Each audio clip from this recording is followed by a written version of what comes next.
Assalamualaikum warahmatullahi wabarakatuh. Perkenalkan, nama saya Anggendari, NPM A1E020013, Program Studi Pendidikan Fisika Fakultas Keguruan dan Ilmu Pendidikan Universitas Bengkulu. Dalam video ini saya akan menjelaskan materi pembelajaran bimbingan konseling sebagai tugas ujian akhir semester. Adapun dosen pengampu dalam mata kuliah ini adalah Ibu Pira Apriati, MPD Konseling. Baiklah, pertama kita perlu mengetahui latar belakang perlunya bimbingan dan konseling dalam sebuah sekolah. Seperti yang kita ketahui, seiring dengan perkembangan zaman, permasalahan-permasalahan siswa semakin beragam, baik permasalahan di dalam sekolah ataupun di luar sekolah. Untuk itu, peserta didik atau siswa memerlukan layanan untuk membantu dalam penyelesaian dari permasalahan tersebut. Peserta didik tidak hanya memerlukan materi pembelajaran sekolah, karena materi bimbingan dan konseling pun perlu. Pada dasarnya setiap manusia akan dihadapi oleh masalah dan memerlukan bantuan pelayanan dalam penyelesaian masalah tersebut. Posisi dan urgensi bimbingan dan konseling dalam praktik pendidikan sangat penting. Bimbingan dan konseling berada pada posisi kunci dalam sebuah lembaga pendidikan seperti sekolah, sebagai pendukung maju mundurnya mutu pendidikan. Peran bimbingan dan konseling dalam meningkatkan mutu pendidikan tidak hanya terbatas pada bimbingan yang bersifat akademik, tetapi juga pada sosial, pribadi, intelektual, dan pemberian nilai. Pelaksanaan bimbingan konseling di dalam sekolah dan di luar sekolah. Di dalam sekolah, pelaksanaan BK terbagi menjadi 4 bidang, yakni pribadi, seperti pribadi siswa yang percaya diri, tidak percaya diri, lalu sosial, yakni kemampuan peserta didik untuk membina hubungan sosial, lalu belajar, dan karir. Dan di luar sekolah, pelaksanaan BK seperti pada perusahaan atau kantor-kantor swasta yang juga memerlukan pelayanan BK. Bimbingan dan konseling di dalam sebuah sekolah sudah cukup bagus, namun masih terdapat beberapa kekeliruan terhadap BK. Kekeliruan tersebut dapat kita lihat pada gambar berikut ini. Secara definisi, bimbingan dan konseling adalah seperangkat program pelayanan bantuan yang dilakukan melalui kegiatan perorangan atau kelompok untuk membantu peserta didik dalam melaksanakan kehidupan sehari-hari secara mandiri dan berkembang secara optimal, serta membantu peserta didik mengatasi masalah yang dialaminya. Lalu, adapun tujuan dari bimbingan dan konseling ini untuk membantu mengembangkan kualitas kepribadian individu yang dibimbing atau dikonseling. Lalu untuk mengembangkan kualitas kesehatan mental dari klien. Lalu untuk mengembangkan perilaku yang lebih efektif pada diri individu dan lingkungannya. Dan membantu klien dalam mengetaskan atau mencari solusi dari permasalahannya. Selain itu ada beberapa tujuan-tujuan lain dari bimbingan dan konseling. Visi dari pelayanan konseling adalah terwujudnya kehidupan kemanusiaan yang membahagiakan individu dan sekelompok individu melalui tersedianya pelayanan bantuan dalam pemberian dukungan, perkembangan, dan pengetasan masalah agar siswa atau peserta didik berkembang secara optimal, mandiri, dan bahagia. Sedangkan misi dalam bimbingan konseling terbagi menjadi 3. Yang pertama, misi pendidikan. Yang kedua, misi pengembangan. Dan yang ketiga, misi pengetasan masalah. Selanjutnya, ini adalah fungsi-fungsi dari bimbingan dan konseling. Fungsi pemahaman terkait dengan pemahaman tentang klien, pemahaman tentang masalah klien, dan pemahaman tentang lingkungan yang lebih luas. Pengembangan dan pemeliharaan merupakan fungsi yang sifatnya lebih proaktif. Konselor senantiasa berupaya untuk menciptakan lingkungan yang kondusif. Fungsi pencegahan yaitu mencegah berbagai masalah yang mungkin terjadi lagi. Fungsi pengetasan untuk mengatasi masalah melalui pelayanan BK. Lalu advokasi untuk menghasilkan pembelahan peserta didik. Selanjutnya mengenai prinsip-prinsip bimbingan dan konseling.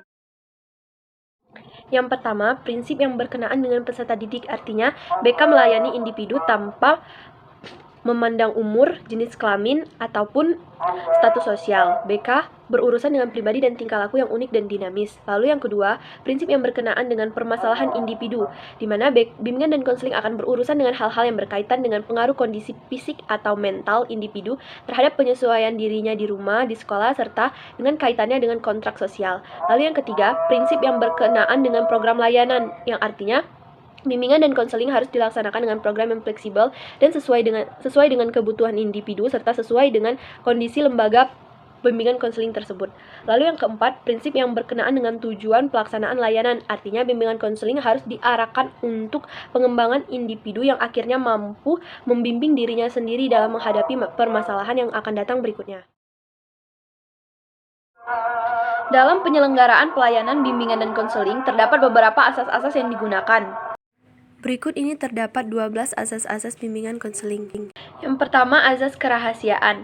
Azas ini menuntut dirahasiakannya data atau informasi klien kepada pihak luar yang tidak ada kaitannya. Yang kedua, azas kesukarelaan, di mana klien dituntut untuk sukarela dalam menceritakan atau memberikan informasi yang penting untuk penyelesaian masalah. Yang ketiga, azas keterbukaan, di mana baik klien ataupun konselor harus bisa saling terbuka. Yang keempat, azas kekinian, yang artinya klien konselor tidak boleh menunda-nunda untuk penyelesaian permasalahan dari klien. Yang kelima ada azas kemandirian, lalu azas kegiatan, azas kedinamisan, azas keterpaduan, kenormatifan, azas keahlian, yang artinya di mana seorang konselor itu harus melatih dirinya terlebih dahulu sebelum menjadi seorang ahli konselor. Lalu ada azas tuthuri handayani dan ada azas ahli tangan. Azas ahli tangan ini maksudnya dimana ketika seorang konselor tidak bisa lagi membantu dalam penyelesaian masalah klien sehingga dapat direferalkan atau dialih tangankan kepada pihak yang lebih ahli. Dalam pelaksanaan bimbingan dan konseling terdapat beberapa landasan. Di antaranya Landasan filosofis. Landasan filosofis ini merupakan landasan yang memberikan pearahan atau pemahaman terutama bagi konselor untuk melaksanakan kegiatan bimbingan dan konseling yang lebih bisa dipertanggungjawabkan secara logis, etis, maupun estetis. Landasan psikologis. Landasan psikologis merupakan landasan yang memberikan pemahaman bagi konselor untuk memahami perilaku atau tingkah laku dari individu yang menjadi sasaran layanan atau disebut dengan klien. Landasan agama. Landasan agama dalam bimbingan dan konseling merupakan dasar pijakan yang paling penting. Landasan agama harus diupayakan seoptimal mungkin dalam pelaksanaan bimbingan dan konseling, di mana bimbingan dan konseling harus senantiasa berpijak pada suatu landasan agama. Landasan sosial budaya.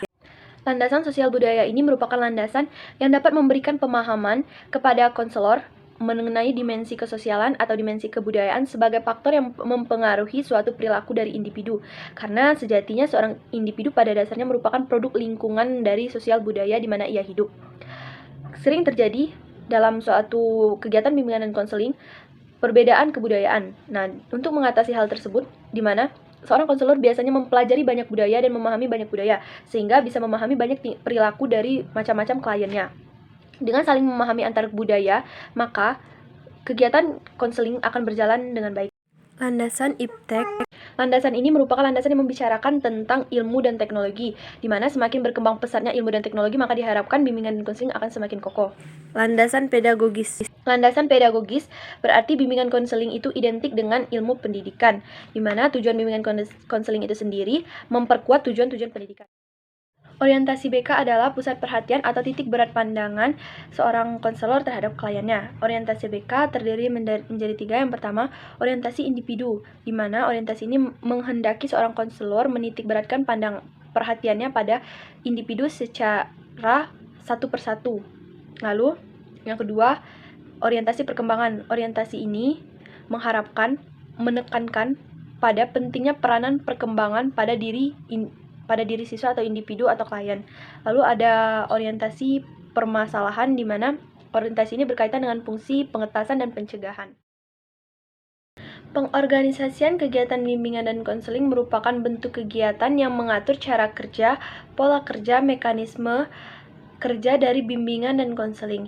Kegiatan bimbingan dan konseling dapat berjalan dengan lancar, tertib, efektif, dan efisien apabila dilaksanakan dalam sebuah pengorganisasian yang baik dan efisien. Pengorganisasian kegiatan bimbingan dan konseling ditandai dengan adanya dasar dan tujuan organisasi, personel, dan perencanaan yang matang. Untuk mengetahui pola atau struktur dari pengorganisasian sebuah BK di sekolah dapat dilihat pada gambar berikut. Adapun peran guru mata pelajaran dan guru praktik yang ini membantu memasyarakatkan pelayanan BK kepada siswa, membantu guru mengidentifikasi siswa yang memerlukan layanan BK, mengalih tangankan siswa, dan beberapa fungsi dan peran lainnya seperti pada gambar. Keberadaan guru BK di sekolah sangatlah penting, karena mereka menjadi ujung tombak yang terlibat langsung dalam membantu menyelesaikan permasalahan siswa baik secara individu maupun kelompok. Dalam pelaksanaan program layanan bimbingan konseling terdapat beberapa jenis layanan BK yang dapat dilakukan oleh guru BK. Layanan-layanan tersebut diantaranya sebagai berikut. Layanan orientasi adalah layanan yang memungkinkan peserta didik memahami lingkungan baru, terutama lingkungan sekolah dan objek-objek yang dipelajari. Adapun tujuan layanan ini untuk mengenalkan sesuatu yang baru, mencegah timbulnya permasalahan, dan memudahkan dalam kedua, layanan informasi. Layanan ini memungkinkan peserta didik untuk menerima dan memahami berbagai informasi. Yang ketiga, layanan penempatan dan penyaluran. Layanan ini memungkinkan peserta didik memperoleh penempatan dan penyaluran yang paling tepat. Contohnya seperti program studi, kelas, kelompok, ekstrakurikuler, bakat, ataupun minat. Yang keempat, layanan penguasaan konten. Layanan ini membantu peserta didik untuk menguasai suatu konten tertentu seperti kompetensi atau kebiasaan yang berguna dalam kehidupan sekolah atau masyarakat. Yang kelima, layanan konseling individu. Layanan ini memungkinkan peserta didik atau konseli mendapatkan layanan secara langsung secara tatap muka dengan konselor. Layanan bimbingan kelompok. Layanan ini memungkinkan sejumlah peserta didik bersama-sama melalui dinamika kelompok untuk mendapatkan pelayanan atau memperoleh bahan untuk membahas pokok. Yang ketujuh, layanan konseling kelompok. Layanan ini memungkinkan peserta didik secara bersama-sama atau berkelompok untuk membahas atau pengentasan suatu masalah. Yang kedelapan, layanan konsultasi. Layanan ini membantu peserta didik untuk mendapatkan pemahaman ataupun wawasan dan cara-cara untuk menangani suatu masalah tertentu. Yang kesembilan, layanan mediasi. Layanan ini membantu peserta didik untuk menyelesaikan permasalahan dan memperbaiki hubungan dari konseling dengan konselor sebagai mediasi. Yang ke-10, layanan advokasi merupakan layanan yang membantu peserta didik untuk memperoleh kembali hak-haknya yang disalahgunahi ataupun tidak diperhatikan. Untuk mendukung kelancaran dalam pelaksanaan layanan bimbingan dan konseling, maka perlu adanya kegiatan pendukung. Kegiatan pendukung itu umumnya tidak ditujukan langsung untuk memecahkan atau mengetaskan masalah, melainkan untuk dimungkinkannya diperoleh data-data atau keterangan atau kemudahan untuk kelancaran dan keberhasilan dalam layanan konseling. Adapun kegiatan-kegiatan pendukung dalam program bimbingan dan konseling diantaranya sebagai berikut. Aplikasi instrumentasi merupakan kegiatan pendukung bimbingan konseling untuk mengumpulkan data dan keterangan tentang klien ataupun lingkungan klien. Pengumpulan data ini melalui berbagai instrumentasi, baik melalui non-tes ataupun tes.